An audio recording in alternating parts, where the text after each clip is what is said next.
Polling కు ఒక రోజు మాత్రమే సమయం ఉంది. ఆదిలాబాద్ జిల్లా ఎన్నికల ఏర్పాట్లను దగ్గరుండి పర్యవేక్షించారు అధికారులు. జిల్లాలో పోలింగ్ కు అన్ని ఏర్పాట్లను చేశామన్నారు కలెక్టర్ దివ్య. పోలింగ్ కేంద్రాల వద్ద భద్రతా ఏర్పాట్లు చేశామన్నారు జిల్లా ఎస్పీ విష్ణు వారియర్. జిల్లాలో ఎన్నికలు ప్రశాంతంగా జరగడానికి తగిన ఏర్పాట్లు చేశామన్న కలెక్టర్ దివ్య, ఎస్పీ విష్ణులతో మా ప్రతినిధి సారంగపాణి ఫేస్ టు ఫేస్. ఇప్పుడు చూద్దాం.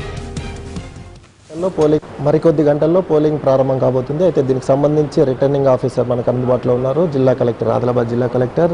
అడిగి తెలుసుకుందాం. మేడం చెప్పండి, ఇప్పటివరకు ఎన్నికలకు ఎలాంటి ఏర్పాట్లు చేయాలి? సో మనకి ఆదిలాబాద్ పార్లమెంటరీ కాన్స్టిట్యువెన్సీలో 3 జిల్లాలు ఉన్నాయి. దాంట్లో 2079 పోలింగ్ స్టేషన్స్ ఉన్నాయి. సో మనం ఆల్రెడీ అసెంబ్లీ ఎన్నికలు కండక్ట్ చేసాము, పార్లమెంట్ ఎన్నికలు ఇప్పుడు కండక్ట్ చేయబోతున్నాం. కాబట్టి మనకి ముందు ఎక్స్పీరియన్స్ ఉంది కాబట్టి జస్ట్ రిపీట్ చేస్తున్నాము. బట్ మన ఈసారి ప్రత్యేకంగా ట్రైనింగ్ని మన పోలింగ్ సిబ్బందికి మంచిగా చేయడం జరిగింది. వాళ్ళకి ప్రాక్టికల్ ట్రైనింగ్ కూడా ఇవ్వడం జరిగింది. అలాగే 3 జిల్లాలకు సంబంధించిన కలెక్టర్స్, ఎస్పీ వాళ్ళతో కోఆర్డినేషన్ మీటింగ్ పెట్టుకుంటూ సో ఈసారి ప్రత్యేకంగా ఏర్పాట్లు సాటిస్ఫాక్టరీగా ఉన్నాయని నేను నమ్ముతున్నాను. ప్రధానంగా తెలంగాణ మహారాష్ట్ర బార్డర్లో ఉన్న 12 గ్రామాలకు సంబంధించిన ఇష్యూను సార్ట్అవుట్ చేయడం జరిగిందా? వాళ్ళు ఓటు హక్కును ఎక్కడ వినియోగించుకుంటారు? ఇది ఆసిఫాబాద్ కలెక్టర్ గారు మన సిఇఓ గారికి లెటర్ రాయడం జరిగింది.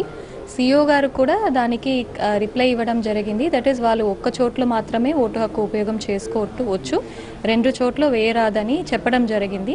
నిన్న పోలింగ్ అఫీషియల్స్ కూడా అక్కడ వెళ్ళి, అక్కడ మన గవర్నమెంట్ అఫీషియల్స్ వెళ్ళి ఎక్కడైనా ఒక్క చోట్లోనే మీరు ఓటు వేయండి అని కూడా చెప్పడం జరిగింది. So I hope there will be no confusion.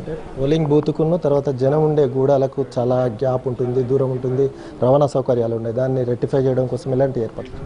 ఈసారి మీరే చూసి ఉంటారు, మనకి అసెంబ్లీ ఎన్నికల్లో 520 పోలింగ్ స్టేషన్స్ మాత్రమే మన జిల్లాలో ఉండింది.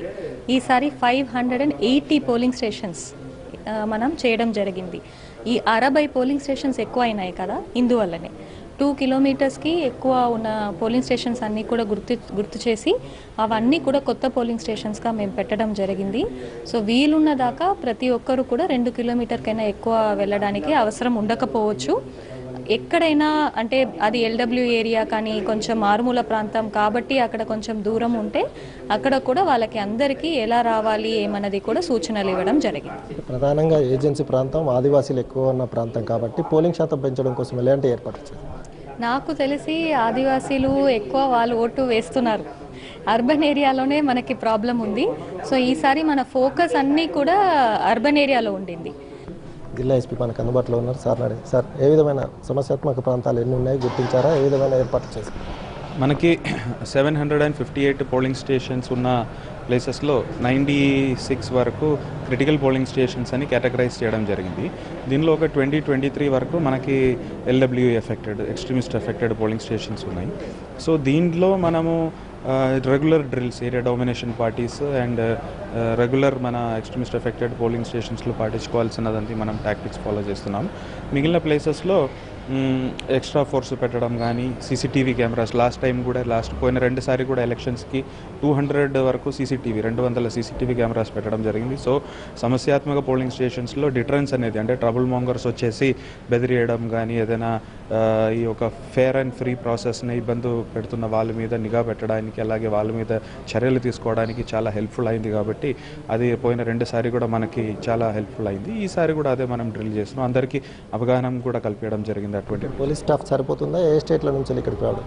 అంటే మనకి మన ఫోర్స్ ఏఆర్ సివిల్ హోంగార్డ్స్, మన డిస్ట్రిక్ట్ ఫోర్స్ మాత్రం కాకుండా బయట నుంచి 2 Maharashtra state armed police 2 companies, అలాగే స్ట్రాంగ్ రూమ్ కోసం సిఆర్పిఎఫ్ ఒక company and 300 home guards from Haryana police కూడా ఇవాళ పొద్దున్న రిపోర్ట్ చేయడం జరిగింది.